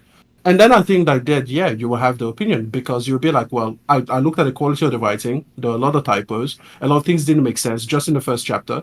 And you could be like, oh, yeah, it gets good by chapter 6. But you might be fully in your right to be like, well, I'm not going to trust you. If it takes, if it takes chapter 6 to get good, then maybe it's not good. Yeah. So you know how I don't like racing games, right? So I would never really argue the merits of which is a better racing game between Forza and Gran Turismo. Yeah. I'm not gonna have that argument. I'm not gonna be like, so if somebody comes up to me, Forza destroys Gran Turismo, I'm gonna be like, great. You know, like they both trash to me. But the thing is, I fully Yeah. support you saying that Gran Turismo is trash because, like you say, you have had racing game experience. You have looked at Gran Turismo. Like, it doesn't matter whether you wanted to or not because they put it in the showcases, and you were like, yeah, garbage. Absolutely. And we need to get away from this notion that somehow a gamer needs to play the game in order to have a strong opinion on the game. Like, I'm sorry, but the people that put the trailers up, when it comes from the actual company itself, that is what they thought was going to convince you otherwise. I agree with that. I'm sorry, I'm going to judge the game off of that. So that I'm not going to argue with that. I always said that it's the developers, publishers, whoever is in charge of that. Media, advertisers, whatever. It's their job to make the game look good. So they show what they show. If they release a demo and the demo sucks, that's on them. Yeah. You put it out there. So I do agree with that. That's why when people say that Forspoken is garbage, and I'm like, I could argue that point with you because not only did I play that terrible demo, like frankly awful. That's why I don't play demos. I played the game. So it's like, listen, it is what it is. Yeah. But this notion that you have to like people are like, oh, when I say Halo Infinite is garbage, people are like, oh, have you played it? I'm like, no, it's garbage. Why would I waste my time? Like, how kind of psychopath would I be to fully believe something is garbage and then make myself play it just so I can convince internet peons that it's garbage? No, like, it's garbage. It is what it is. When I look at Starfield, and I'm like, hey, this is garbage. That's because I looked at the trailer and I was like, it's not just the things that they showed when it came to Starfield. It was all the things they didn't show. And I'm like, listen, if you don't show an aspect of your game, that's because you know it's a bad aspect. You know why they didn't show any underwater section? Because they have none. You know why they didn't show any like land vehicles? Because they don't have any. Now we know why. Now we understand that it's actually tile field. And I'm sorry, but this notion that somehow creating these tiles, isn't affecting gameplay. Like, I guess on the ground level, it isn't. But when you think about it, it actually is affecting your gameplay level. Number one, it will mean that it will make very little sense if they keep the same system to have ground vehicles. That's a gameplay element. It also means that it explains why you cannot fly your starship Because above the planet. there's not enough distance. Exactly. Not In the enough surface. between That's tiles. a gameplay element. Yeah. You know? There's not enough distance to explains, justify it. yeah. It explains why I think that you will not be able to put outposts on every single planet, because like those tiles have to be erased when you leave, right? Unless you are allowed to have one kind of like home tile on each planet, quote unquote. So that one will be a permanent one because you put an outpost on it, and then you will have then 3 more that it will allow you to generate. I think it might also explain if they are going to do that, if they're going to have like one kind of like central tile on each potential planet, and then you are able to keep that as a permanent tile so that you can go back to whatever outpost you put up there. Then I might explain the 30 frames per second, because it turns out they were not keeping track of sandwiches. They were keeping track of all these tiles that had to be kept in memory so that you don't actually, lose all of your progress at your outpost. Because how else are they going to do it? They can't just erase a tile that you created if you've put something there and if you've invested in something there, So there you go. And that would also explain the disconnect about how the tiles are not linked to one another, because then you couldn't extend something from your outpost across 2 tiles because it wouldn't want to keep that much in memory. Like, I'm sorry, but this system and the limitations of it actually has real gameplay implications that make the game even less appealing, which is why you do not see a whole bunch of stuff that it could have showed you, that No Man's Sky is quite happy to show you when they do their trailers. Like, when you look at all of the trailers for No Man's Sky over the years, when they introduce a brand new big update, and you see all of the things that they show you, every single thing that you see there that was not shown in the Starfield trailer, as it turns out, is because they legitimately cannot do it. Those are all gameplay affecting things. Because I'm sorry, everybody can be like, oh, it was built as an RPG. It wasn't. It was built as you are an explorer in space. Every single time Todd Howard talks about it, he's like, we wanted to know what it would be like to explore space, to be out there. What's out there? What do I discover? He builds it as a space exploration simulator. So I'm sorry, like, you can't then be asking me to be like, oh no, actually it was just going to be like Fallout 4, but in space. Like, that's not what he sold it as. He sold it as there's 1,000 planets for you to go out and fully explore, and that is not what we're getting. So listen, guys, it's a garbage game. I told you I was right. When you get the game, I'll tell you that I was right again. Then I'll give you the pregnant pause that I promised you guys. I'll give you 9 months for you to realize how trash it is. And then I'll tell you that I was right one more time. Like, I'm sorry. Like, if you guys didn't see that from the trailers, if you didn't see how garbage it was from the trailers, that's on you. Not on me. Don't blame me for being able to tell that it was going to be garbage. That's on you. You should form opinions better. This guy's ruthless. So right here, so I'm noticing a trend. It says initial opinions on a game you haven't played. You would have been better saving this until you played it. It only acknowledges that you have a predefined opinion of the game, that playing it will not change. In other words, your opinion looks very okay. IGN has become a joke. Let's see.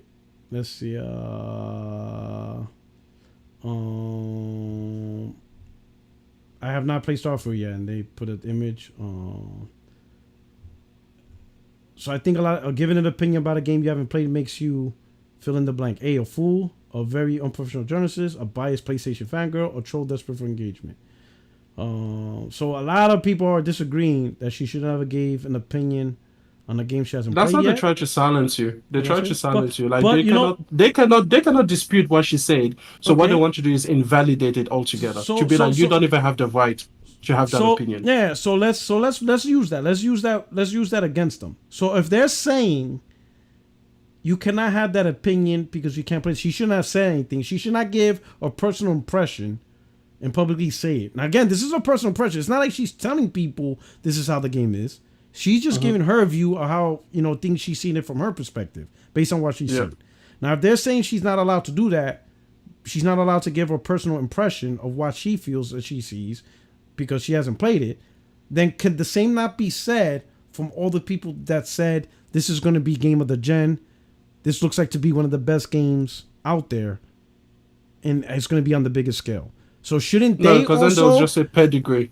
They'll You say know- Bethesda's pedigree. You know what I'm saying? But shouldn't they say, like, bro, you didn't play the game, so you shouldn't be saying those stuff either? How do you? Oh, know absolutely. You see what I'm saying? Hypocrites don't care. So wouldn't positive comments fall in that category? Like, how are you gonna give an impression of these positive comments when you didn't play the game either?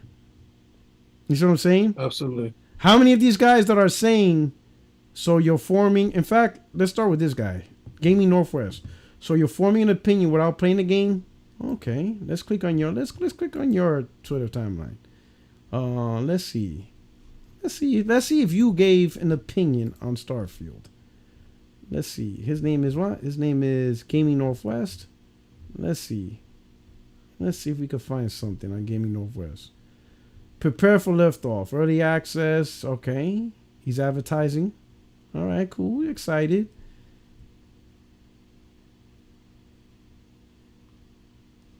Okay, he gives a little. Oh, that's Starfield. Gaming Northwest. Let's see. Gaming Northwest. Let me go to replies. Let's do this. Let's see Gaming Northwest. Let's see if you're a hypocrite. Let's see if you gave opinions on something you didn't play yourself yet. Or do you just retweet everybody's shit? Like, do you ain't say anything yourself? Like, goddamn, I think these dudes.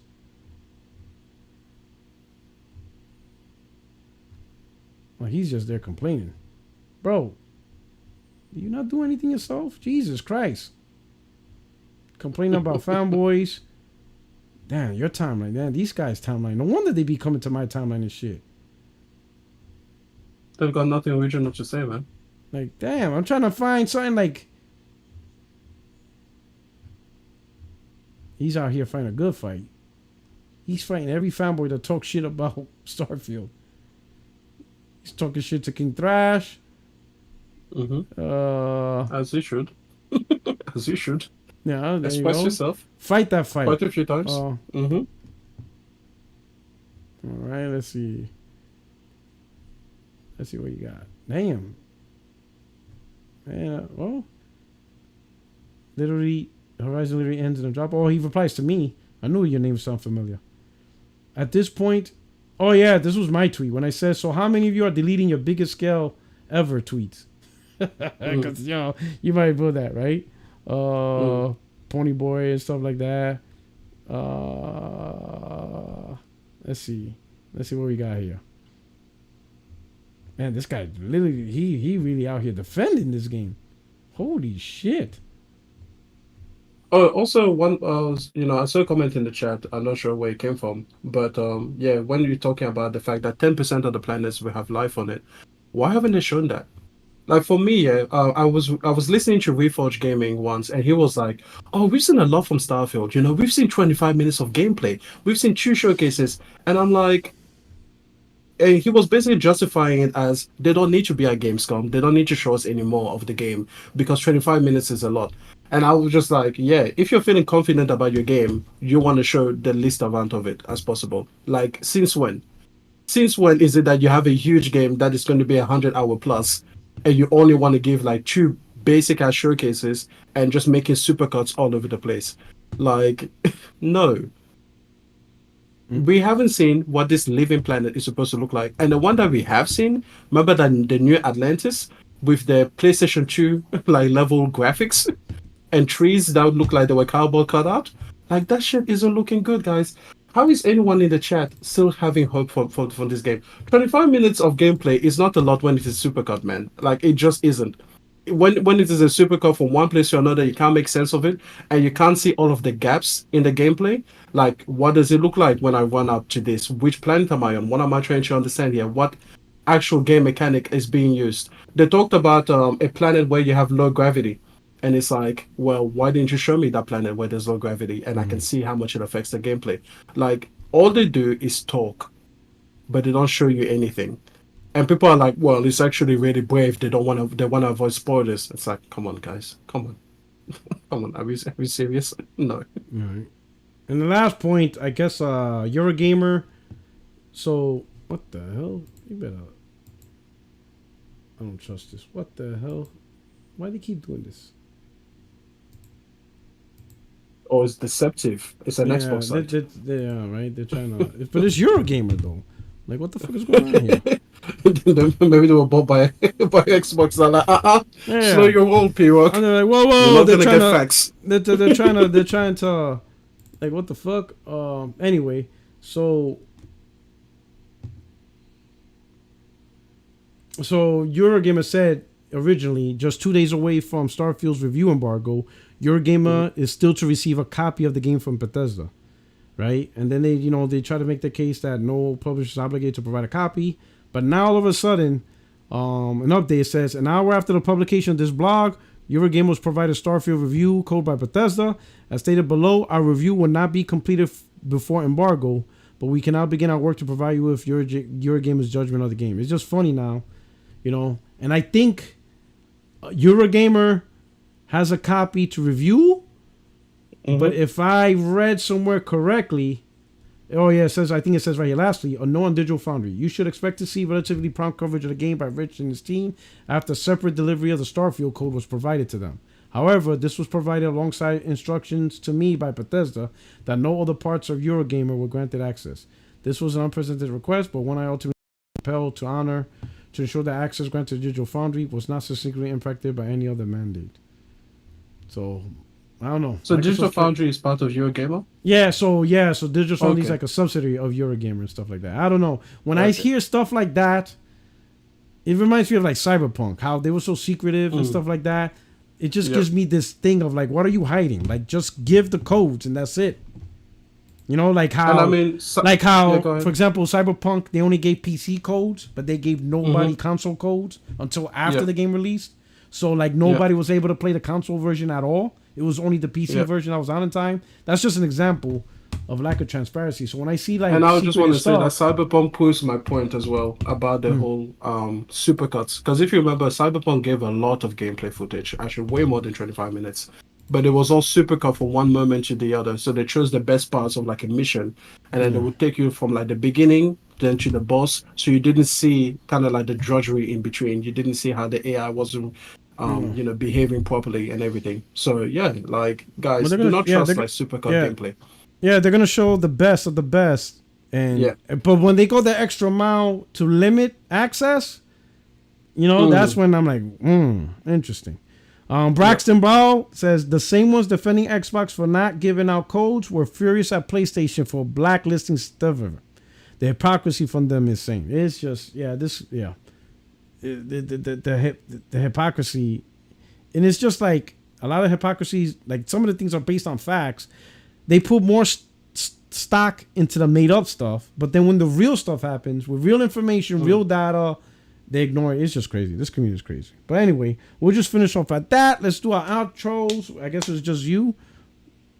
Yep. Hey, listen, guys, you can find me on YouTube now. I have a YouTube channel. I've only posted one video, so feel free to be like the first kid on the block. You can be part of the first 100 subscribers. I promise I will not remember your name, but I might go back one day. When I've just read the chat, man. That's what you gotta do. When I hit Mr. Beast levels of subscribers, I'll remember you guys. Shit, there you go. All right, man. Thank you. Every subscriber you get me closer, we're taking him down. So you know what? Just get in there. Let's make this happen. Tell him, hey, if he gets to 100 subscribers, Extreme has to play whatchamacallit. Starfield. He has to play Starfield. Oh anyway, my God. Unbelievable. This is your only friend is YouTube Street Porter77. I hope you enjoyed the show. See you guys next week. I think Friday is the embargo. Well, this weekend I'm gonna be going away. Me and my wife we're gonna do Six Flags, which is like an amusement park, up in California. So we'll be up there this weekend. And then there's a concert on Sunday that me and her are going to. So we're gonna be doing some fun stuff. So maybe Thursday. I think the 31st is Thursday, right? Yeah, the 31st is Thursday. So that's the day the reviews go up. So I might do a video or I might do an impromptu live, depending how much fuckery there is. Oh, if there's some fuckery, I think the only way to do it is live. But who knows? We'll see. We'll see how it is. Anyway, this is your boy PorterRock77. We are out of here. Hope you guys enjoyed the show. See you guys next week. You guys take care. Peace.